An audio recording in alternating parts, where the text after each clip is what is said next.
Nessa aula, vou falar mais um pouco sobre o impacto das nossas raízes, o que essas raízes podem ser, ok? Vocês vão entender. Nós somos mais prisioneiros do que livres. Por que eu digo isso? Nós carregamos as dores da nossa família. Não carregamos somente Nós não carregamos somente as características físicas. Eu não carrego somente o cabelo da minha mãe. Eu não carrego somente o nariz da minha mãe. Eu não carrego somente o rosto do meu pai, os traços do meu rosto muito parecido com meu pai. Apesar de que eu pareço muito mais com minha mãe. Inclusive, eu não carrego somente as atitudes da minha mãe, ou seja, eu não carrego somente as características físicas da minha mãe. Eu carrego as atitudes emocionais da minha mãe também. Eu não carrego somente o temperamento do meu pai. Eu não carrego somente isso, só que eu também carrego a história. Eu também carrego as dores da minha família. Eu tenho comportamentos que não são aleatórios, mas fazem parte do que a minha família é, fazem parte da forma que a minha família age. Por exemplo, as pessoas quando me conhecem, elas falam muito que eu sou grossa, ou que eu sou seca, ou que eu sou muito séria. Pra mim é normal. E muitas vezes as pessoas me acham grossa e eu não estou sendo, eu estou falando normal. Mas por quê? Essa é uma característica da minha família. A minha família é assim, a minha família age assim. A gente é tudo brutão na hora de falar. Nosso falar é bruto, a nossa afeição é muito bruta, nosso comportamento, nosso andar é muito bruto. E as pessoas, quando nos conhecem, não recebem bem, porque elas não estão acostumadas com esse tipo de pessoa. Então, eu já ouvi muitos julgamentos, ouvi muitas coisas chatas a meu respeito. Eu até ficava brava no começo, mas hoje eu entendo que faz parte do meu clã. O meu clã é assim, e é normal entre nós. Mas claro também que eu aprendi a ser muito mais maleável, né? De tantas críticas, de tantas coisas, tantas situações, eu aprendi a ser bem mais maleável, bem mais flexível. Apesar de hoje ainda ser muito direta. Tanto eu sou muito direta que tem pessoas que não conseguem ser minha amiga. Então, ou a pessoa vai me amar muito ou ela vai me odiar muito. Não vai ter o meio termo, sabe? E muitas pessoas não conseguem fazer amizade comigo justamente por causa da minha personalidade. Não aguenta, tipo, fica incompatível. Sendo incompatível, a pessoa não consegue. A gente pode tentar, a gente pode construir um relacionamento, mas a pessoa não vai conseguir ser minha amiga. Na nossa família, nós carregamos as inseguranças, carregamos feridas emocionais. Normalmente as feridas emocionais, a ferida que a nossa mãe tem, nós também temos. A minha maior ferida, eu acho que se relaciona muito com a ferida da minha mãe. E o que isso faz? Faz eu ter atitudes semelhantes como ela, faz a gente querer fugir de certas situações, faz a gente ter dificuldade em defender nosso ponto de vista. Eu ajo assim e pensando bem, a minha mãe também é bem semelhante. Comportamentos que a gente faz na nossa família que podem prejudicar o fluir das nossas decisões, o fluir do nosso dia a dia. Fazer exclusões. Sabe aquele parente chato que você... Ai, não quero. É importante entender que amar não é estar perto, amar não é ter intimidade, amar não é ter relacionamento próximo.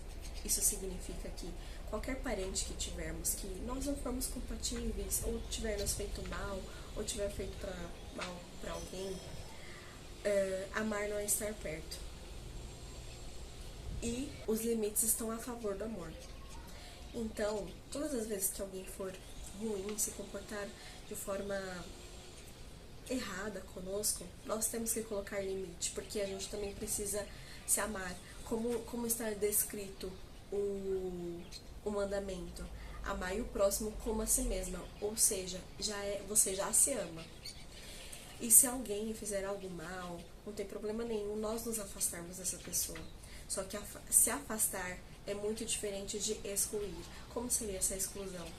Excluir como se ele não tivesse relevância na família, como se ele não tivesse importância. Porque por mais que seja uma pessoa que agiu de forma errada e até grave, até se comportando de uma forma grave, Deus mandou essa vida para a terra. Deus mandou essa vida de alguma forma, por alguma razão. E a palavra diz que até o ímpio tem um papel nesse mundo. Deus mandou de qualquer forma. E por mais que ele tenha feito mal, ou ela tenha feito mal, independente de quem seja, não vai deixar de fazer parte da família. Essa pessoa não vai deixar de fazer parte do sistema. Então não convém a nós querer excluir como se Deus estivesse fazendo a coisa errada.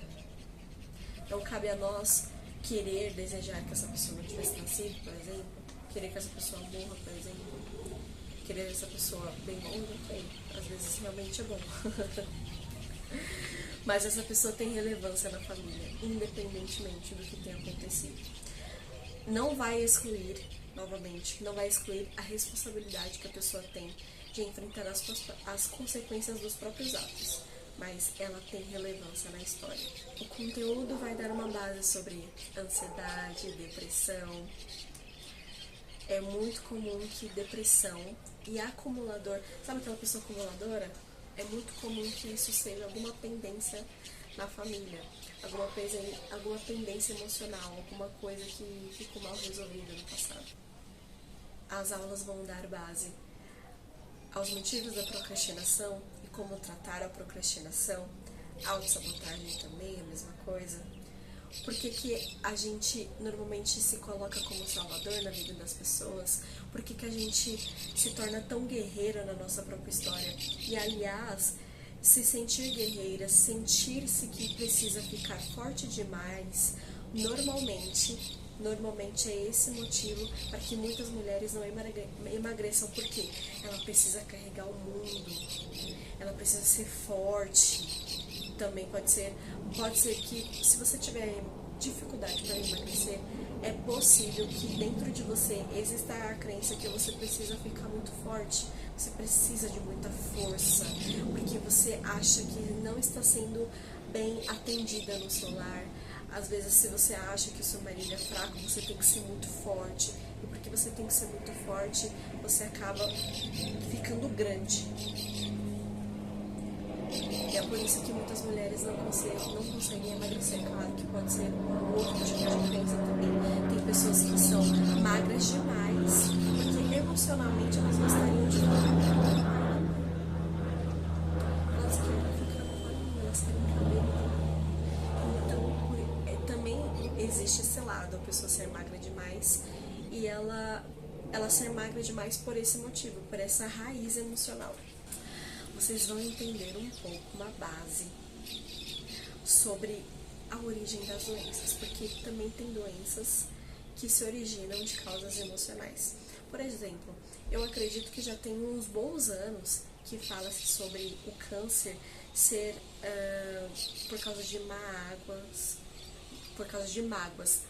águas. Então, já é sabido isso, já é uma coisa que se fala há muito tempo. Tem câncer que a gente sabe que a raiz é o rancor, a gente sabe que tem câncer que origina na amargura, há problemas, há doenças originadas na contrariedade. Nós já sabemos isso, já se discute há muito tempo. Agora, beleza, a gente já sabe que essas doenças gravíssimas, elas têm uma origem pesada, forte emocionalmente. Mas vocês sabiam que até no simples você pode estar sofrendo a consequência de um problema emocional, um sentimento. Por exemplo, eu tenho bruxismo. E eu tenho bruxismo desde que eu era adolescente. Eu não sabia. Eu fui descobrir já casada. Eu acho que meu marido percebeu com uns 8 anos de casado. Ele percebeu e me falou. E aí, quando eu comentei isso com a minha família, meus irmãos falaram, realmente a Michelle fazia isso. Porque a gente... Acho que eles escutavam, né? Porque o meu quarto era separado deles. Mas eles sabiam. Eu falei, ué, vocês nunca me falaram? E aí eu entendi. Falei, cara, eu tenho bruxismo desde a minha adolescência. E aí, estudando para ser terapeuta, eu descobri que bruxismo, ele é uma causa emocional. A causa emocional do bruxismo é raiva. E raiva da mãe. Raiva da mãe ou raiva acumulada. E aí eu falei, cara, como assim raiva da minha mãe? Como assim raiva da minha mãe? Como é que não sei o quê? Mas aí, essa raiva é tipo, você achar que a mãe não foi suficiente, achar que a mãe agiu errado, isso também pode crescer em nós um sentimento de raiva. E era o que acontecia comigo. Era um tipo de julgamento que eu fazia para com a minha mãe. E aí, fez muito sentido. Eu falei, cara, eu sempre tive bruxismo. E eu tinha esses sentimentos com relação à minha mãe. Eu falei, cara, o bruxismo tem razão ali, tem sentido ali nessa questão. Aí, claro, eu vim tratando, né, essa raiva. Mas também não é somente isso, não é raiva somente com relação à pessoa, à figura paterna, à figura materna. Não é somente isso, porque o bruxismo é uma raiva acumulada. E aí, eu não sabia, eu falei, gente, eu escutava isso, falava raiva da mãe, eu descobri depois. Falei, tá, faz sentido.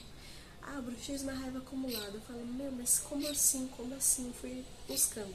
Até que um dia eu percebi que eu tive bruxismo. Por quê? Depois que o meu marido descobriu, eu comecei a identificar por que ficava rígido aqui durante o dia. Então, quando eu comecei a perceber e ele me avisava no dia seguinte, eu falava, eu tive bruxismo essa noite. Aí ficava com aquela sensação rígida aqui. E eu não sabia o que era.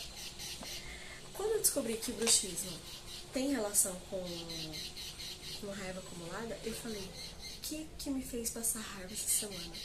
Descobri. Eu estou com raiva mesmo dessa pessoa. Identifiquei a raiva. Eu não podia dar umas porradas naquela pessoa. É crime. Se fosse pela minha vontade, se fosse pra eu fazer aquilo que estava na minha cabeça, era dar umas porradas, uma surra bem dada. Mas não era uma opção. Glória a Deus, não era uma opção. Aí eu usei uma estratégia terapêutica. Eu escrevi no papel, na carta, tudo que eu queria falar pra pessoa. Você não presta. Escrevi tudo. Você não presta. Você é fraco. Você é um homem fraco. Você é um homem terrível. Escrevi tudo. Depois rasguei. Tem pessoas que queimam, pode também. Rasguei. Bateu aquele alívio. Depois eu não tive mais bruxismo. Não tive mais episódios de bruxismo. Porque eu identifiquei o que me causou raiva e agi. Eu tomei uma posição. Eu fiz algo que acalmou meu coração, me causou alívio. E eu pude agir. Inclusive, eu também descobri que rinite, uma das causas de rinite, também é raiva. E eu tive rinite por muito tempo. Por muito tempo eu tive rinite. Aí eu tinha rinite, tinha bruxismo. Eu falei, Senhor, quanta raiva que tá no meu coração, quanta raiva que tá dentro de mim, que eu tenho as duas coisas que se relacionam com raiva, Senhor. Mas eu acho que faz bem. Eu acho que faz... Depois que eu descobri isso, fez 1 ano e meio, 2 anos, mais ou menos, que eu não tenho rinite mais. Aí você tem um incômodo com relação à poeira. Ok? Eu não tive mais episódio de rinite. E claro, quando em algumas situações específicas com relação ao ventilador. Só antes era todos os dias. Mudava a temperatura um pouquinho, já tinha rinite. Às vezes estava muito calor, porque estava muito calor, eu tinha rinite. Olha só que loucura. Mas graças a Deus eu não tive mais. Então vocês vão entender algumas causas emocionais que prejudicam a nossa vivência com relação a esse tipo de problema. Algumas doenças aí, algumas questões do dia a dia, você vai entender que até isso não é aleatório. Por que a nossa imunidade baixa? Às vezes acontecimento, alguma raiz emocional, torna a nossa raiz baixa o suficiente para que algo externo venha.